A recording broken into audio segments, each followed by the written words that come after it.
Tam Talks explores life, spirituality, and general weirdness through quirky storytelling and laughter, lighting you up in your life journey. Let's go!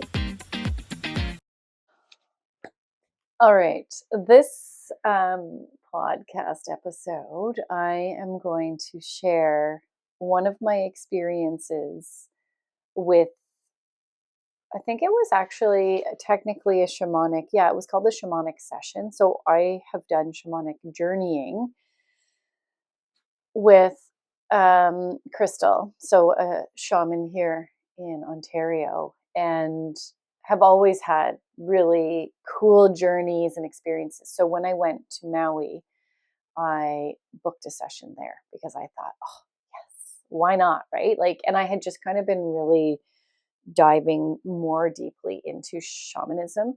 So I thought, well, that will be a pretty authentic experience to be in Hawaii. So it was actually our first full day there, and we had to drive. It was a little bit from where we were staying, but it was okay because we were meeting my friend and her kids there. So, excuse me, they just went to the beach, and then I drove, I think it was like 20 minutes from the beach, and it was about an hour long session, and I drove back and met them, and we proceeded with our day. So I saw the pictures, and there were tons of like sound instruments. So anyways, I'm picturing like being, out on some property in, I want to call it the jungle because it's Maui, but in like the forest.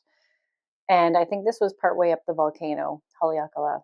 Anyways, and so as I follow my instructions in my rental car, I get there and it's in like a neighborhood, just a suburban neighborhood, just like mine. And I'm like, oh, okay. So I park and then I walk up and the gentleman meets me, introduces himself, and we go through like I think I had to pre-answer questions. I was just looking because I have notes here I always take notes and I always keep notes when I travel after each day. I love it. And anyways, so we have our little chit chat and we're in this room. So we're in this building. It looks like almost like a cottage. And at the end of it's like a cul-de-sac. And then I think the main house, like where he lived, I think was next door to it, but like all surrounded by houses. So here we are just getting settled and in this tiny little room, but with all these sound instruments. And so we're just sitting with each other. I can't remember if we were holding hands, but we had to stare at each other, which is fine. Like I'm pretty solid in who I am. I've done a lot of personal growth, a lot of spiritual work. So I was ready for it. I was like, let's do this. And he's like, okay, I want you to scream. And I'm like, what? I want to scream. What do you mean scream? It was really interesting because, and this is getting, deeply personal, but for me, I had a lot of anger in my younger years. I had a lot of, I want to say like tragedy or whatever. Everybody, we just have our stuff that happens, right? So I had hit a point in my life that I was just tapped out from all of that. And I was very angry and I was mean, and I still have regrets with how I treated people, especially in high school. So I worked so hard to soothe my soul, to heal those wounds, to just calm that anger, and in a healthy and amazing way. I try really hard not to anger, because why do we need that? It does all sorts of things physically that aren't healthy, and it's not serving anyone. So anyways, that's kind of how I live. So I come into this session and he's like, I want you to scream. Like, what?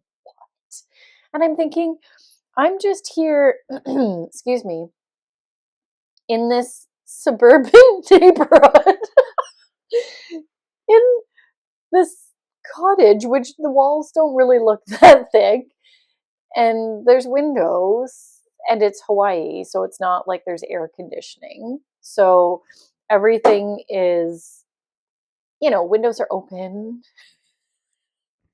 So anyways, I'm like, scream. You want me to scream? And he's like, yeah, I want you to scream. I want you to get any of the things out. And like the pre-work that he asked me, my questions were like, like, what would you like to expand? And it's like, oh, my knowledge and my experience with spirit, love and compassion. And, do you need to release anything? I've got, like doubt, judgment. There's nowhere in here that I need to release anger. So I don't know. And then it's like, what do I want to achieve in this lifetime? And it's all this lovely, sweet things. And for some reason, he really wanted me to scream. So I was like, ah. Because I'm like, I don't want to scream. And so he's like, no, like, scream. And I'm like, ah, and I'm trying to yell louder, but I'm really thinking I'm not comfortable with this. I don't want to scream. And also, does he know how loud my voice is? Like, this man doesn't even know who I am, and I've just met him. And for those of you who know me, my laugh, well, you've probably, I don't know if I've done it yet, but it's really loud. So I try to have like a moderate level because and especially if I'm like laughing and cheering, and I can be really loud.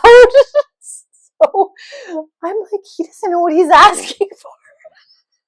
If I scream, man, I'm going to shatter his windows. And meanwhile, I think he was just trying to help. Like, and he was just thinking, okay, she's got to release anger, but I really didn't have any anger to release. So anyways, I was just like, ah. I did like a medium scream. Anyways, so then he's like, no, scream. And he's like, I don't want to say aggressive, but he was like making me so I wanted to scream. So I screamed, but it didn't even really fully come out, and I started crying. And I was like, whoa. And he's like, now what's going on? And I'm like, dude, you just yelled at me. You just made me scream. Like, I didn't want to scream. I don't want this. So anyways, but it was cool because I did learn a couple of things. Like, I did recognize that I was like, well, what I said at the beginning of this episode was that I had done so much work to get through and move that anger through so that I didn't live like that. And so if anything, it just showed me how far I had come. And the fact that it actually made me sad that I screamed, and I was like, I don't. And he's like, so why are you upset? And I said, because I'm like, first off, I don't know.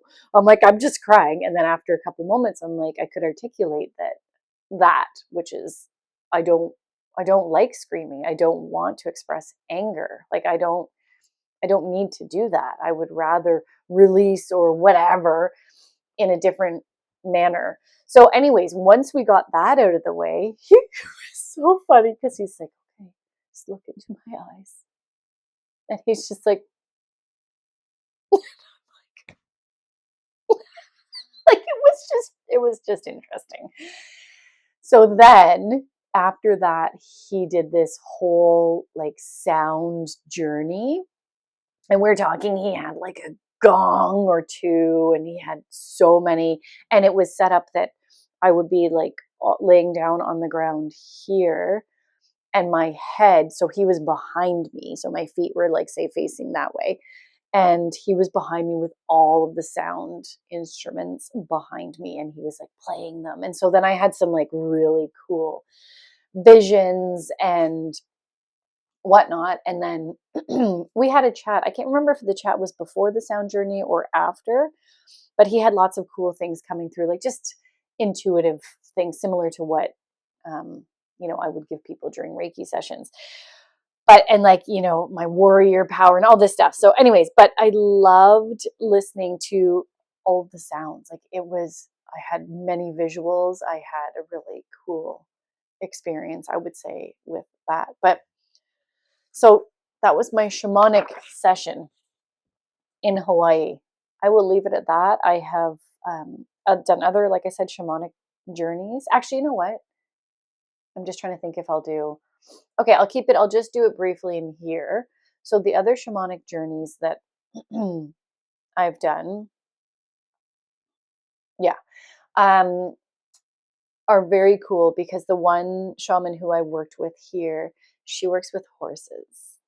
And so we will do like a group shamanic journey, and she'll drum, obviously, if you know about shamanic journeying. I was brought in with the drum.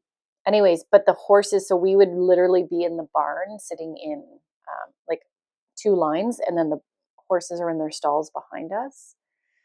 And oh no, that was a new moon circle that we did, or full moon circle. So that was an outdoor one with the horses. But anyways, so this is really cool because you go on your shamanic journey, but you have the horses behind you, and you can like feel their energy, their soul.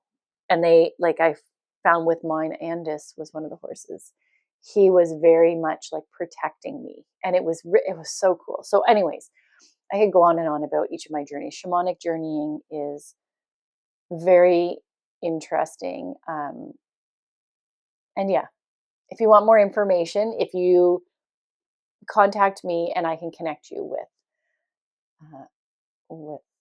the shaman who I'm close friends with here as well. But anyways, I'm going to leave it at that. It is so much fun, and I'll catch you in the next episode. Okay, peace out. Thanks for hanging out and listening to my wild and wacky Tam Talks. Follow Tam Talks to be notified of new episodes. Peace out.